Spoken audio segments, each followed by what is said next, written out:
Welcome to Penrose Learning, where we make understanding easy. You start by confirming your microphone works and Windows can hear it. Plug in or pair your mic, then open sound settings and speak to check input levels. Make sure to adjust gain so your voice isn't clipping. Once done, open Privacy Microphone and enable access for apps and online speech. This lets Windows route audio to the speech service. If you use cloud recognition, sign into your Microsoft account so language models stay accurate and synced.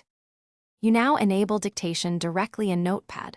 Open Notepad and click where you want text, then press Win+H to open the dictation toolbar.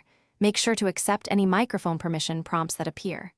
Speak in short phrases and say punctuation words like period or comma so the text formats correctly. If you need formatting, say new line or new paragraph.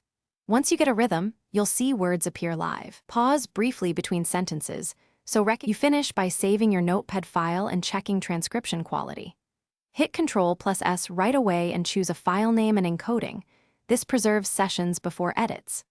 If speech accuracy falters, make sure input levels are correct, the dictation language matches your accent, and background noise is minimized.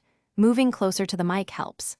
If dictation freezes, close the toolbar, press Win+H to restart, or reboot Windows speech services. One key tip: restart the app and mic driver before deeper troubleshooting. Thanks for watching. If this was helpful, leave a like and consider subscribing. See you next time.